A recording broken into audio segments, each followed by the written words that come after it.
Welcome to Toon'd, my dear viewer. My name is Josh the Fox Mills, and I review cartoons, no matter how new, no matter how old, no matter the cost. With this being my third review of a showcase, I think it's about time I actually define what that is. A showcase is a larger show that presents smaller shows with a separate cast of characters, meant to build up all of them instead of just one star. The Looney Tunes and the Rocky and Bullwinkle Show fall into this category. This week, I tackle a certain studio's first attempt at a showcase. It's time to meet the Hanna-Barbarians. Ha!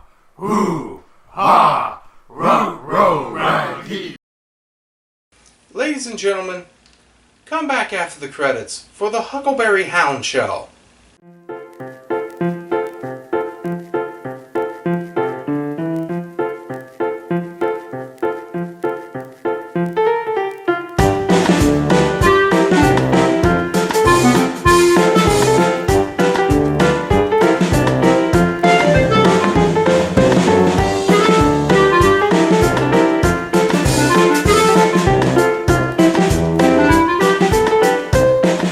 The Huckleberry Hound Show was a syndicated animated series, and the second made by the Hanna-Barbera studios following the Rough and Ready show.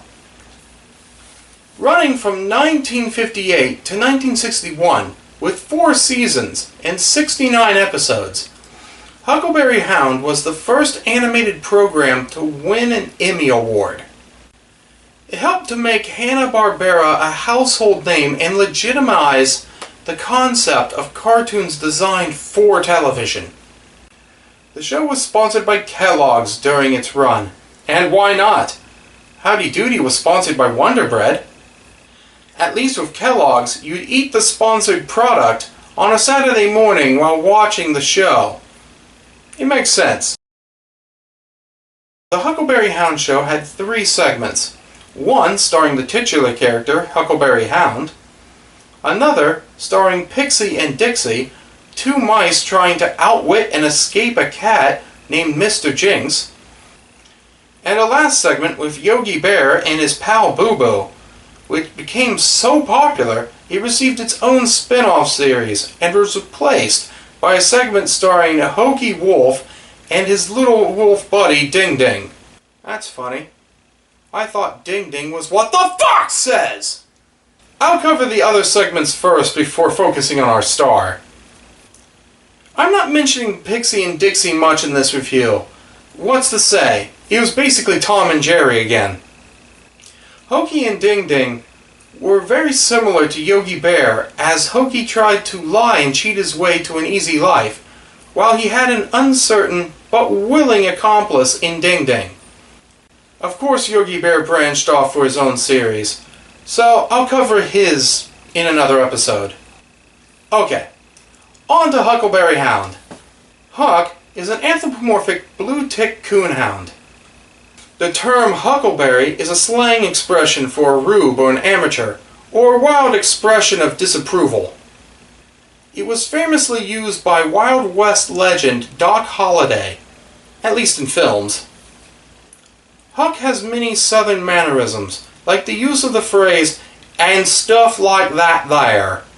A running gag of the series was Huck being a little tone deaf, and his inaccurate singing of the song "Oh My Darling Clementine" was both hilarious and painful to listen to. Most of Huck's short films consisted of him trying different jobs in different fields, ranging from policeman to dog catcher.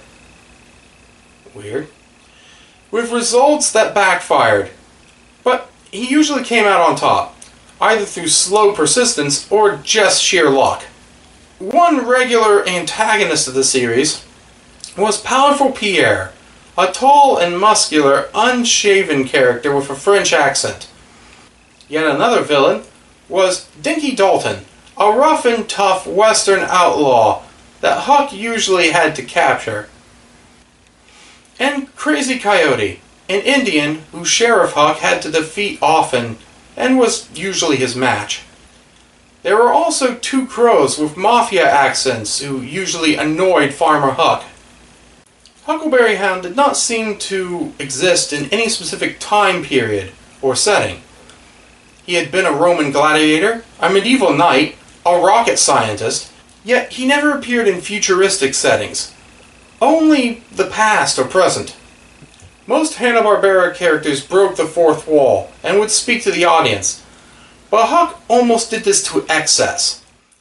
Hey, speaking of the fourth wall, that's where you guys are! It's time I address the fourth wall and give my final thoughts. What does the fox say? I'll admit, he wasn't my favorite.